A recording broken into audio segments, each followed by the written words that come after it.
Chapter 42. When Jacob learned that there was grain in Egypt, he said to his sons, "Why do you just keep looking at one another?" He added, "I have heard that there is grain in Egypt. Go down there and buy some for us, so that we may stay alive and not die." So 10 of Joseph's brothers went down to buy grain from Egypt. But Jacob did not send Benjamin, Joseph's brother, with his other brothers. For he said, "Perhaps a fatal accident may befall him." So Israel's sons came along with the others who were coming to buy, because the famine had extended to the land of Canaan. Joseph was the man in authority over the land, and he was the one who sold grain to all the people of the earth. So Joseph's brothers came and bowed low to him with their faces to the ground. When Joseph saw his brothers, he immediately recognized them, but he concealed his identity from them. So he spoke harshly with them and said, "Where have you come from?" To which they said, "From the land of Canaan, to buy food."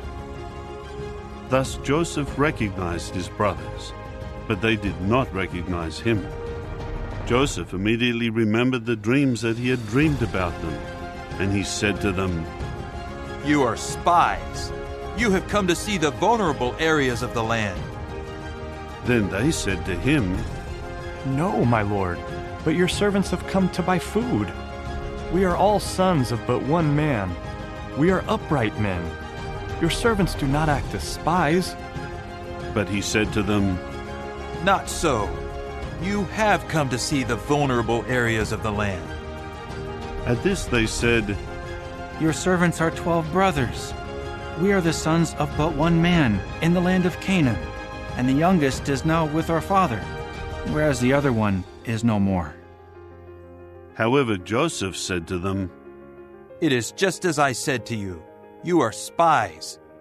By this you will be tested. As surely as Pharaoh lives, you will not leave this place until your youngest brother comes here. Send one of you to bring your brother while you remain in bondage. In this way, your words may be tested out to see if you are telling the truth. And if not, then as surely as Pharaoh lives, you are spies. With that, he put them together in custody for 3 days. Joseph said to them on the 3rd day, Do this and live, for I fear God. If you are upright, let one of your brothers remain in bondage in your house of custody, but the rest of you may go and take grain to alleviate the famine in your households. Then bring your youngest brother to me, so that your words will be found trustworthy, and you will not die. And they did so. And they said to one another, "We are surely being punished on account of our brother, because we saw his distress when he begged us to show compassion, but we did not listen. That is why this distress has come upon us." Then Reuben answered them, "Did I not say to you, do not sin against the child? But you would not listen. Now his blood is certainly being asked back." But they did not know that Joseph understood, for there was an interpreter between them. So he turned away from them and began to weep. When he returned and spoke to them again, he took Simeon from them and bound him before their eyes. Joseph then gave the command to fill up their bags with grain, and to return each man's money to his own sack, and to give them provisions for the journey. This was done for them. So they loaded their grain on their donkeys and left from there.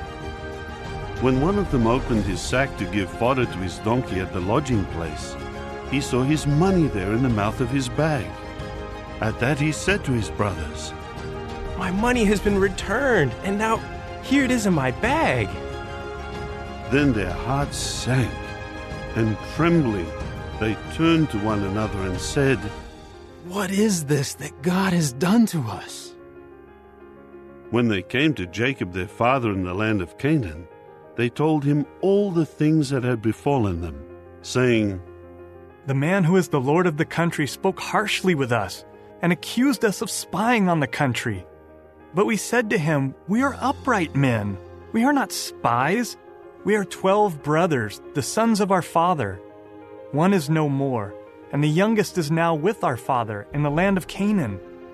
But the man who is the Lord of the country said to us, 'By this I will know that you are upright. Leave one of your brothers with me. Then take something to alleviate the famine in your households and go. And bring your youngest brother to me, so that I may know that you are not spies but upright men. I will then give your brother back to you, and you may carry on trade in the land.' As they were emptying their sacks, here was each one's bag of money in his sack.